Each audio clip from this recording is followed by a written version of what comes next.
నమస్తే welcome to ఈహా నేను మీ Shanvitha. So రీసెంట్గా మనకి అల్లు అర్జున్ గారి మూవీ పుష్ప 2 డిసెంబర్ 5కి రిలీజ్ అవుతుందని అందరికీ తెలిసిన విషయమే. కాకపోతే ఈ మూవీతో పెట్టుకోవడం ఎందుకు అని మూవీస్ ఏమైనా వెనకడుగు వేస్తున్నాయా, లేదు పుష్ప మూవీ కాదు తర్వాత రిలీజ్ చేసుకుందామని ఏమైనా డేట్ ఫిక్స్ చేసుకునే టైంకి అండ్ సంక్రాంతికి మనం చూసుకున్నట్లయితే గ్లోబల్ స్టార్ రామ్ చరణ్ గారి movie game changer movie release date అని అనౌన్స్మెంట్ వినిపిస్తున్నాయి. సో ఆ టైంలో మనము గేమ్ చేంజర్ మూవీతో పెట్టుకొని గేమ్స్లో లేకుండా పోవడం ఎందుకు అనుకుంటుందా?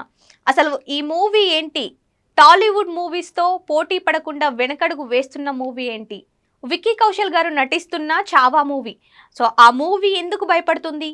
వీళ్ళతో పోటీ పెట్టుకుంటే విన్ అవుతుందా, విన్ అవ్వదా, ఎలాంటి రెస్పాన్స్ ఉంటుంది అనుకుంటుందా? అసలు ఏంటి ఈ పోస్ట్ పోన్ చేసుకోవడానికి రీజన్స్ ఏంటి? సో మనం రీజన్స్ చూసుకున్నట్లయితే కొన్ని టెక్నికల్ ఇష్యూస్ ఉన్నాయనేసి అంటున్నారు.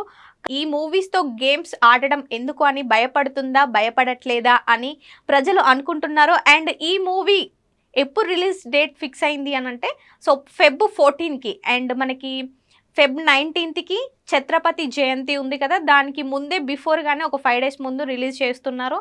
అండ్ ఈ మూవీ హిట్ అవుతుందా, ఫ్లాప్ అవుతుందా, ఎలా ఉంటుంది, సో జనాలు ఎలా రిసీవ్ చేసుకుంటారో అన్నది మనం చూడాల్సి ఉంది. అండ్ ఈ మూవీలో విక్కీ కౌశల్కి జోడీగా మన national crush Rashmika Mandanna act చేస్తున్నారు. సో ఈ మూవీస్తో పోటీ పడడం ఎందుకు అని డేట్స్ని పోస్ట్ పోన్ చేసుకుంటున్నారు. అండ్ ఈ మూవీ మన ముందుకి ఫెబ్ 14కి వస్తుంది. అండ్ ఈ మూవీకి సంబంధించిన డీటెయిల్స్ గురించి మరిన్ని వీడియోస్ కోసం మన ఈహా ఎంటర్టైన్మెంట్ని సబ్స్క్రైబ్ చేసుకోండి. లైక్, షేర్, కామెంట్ చేయడం మాత్రం మర్చిపోకండి.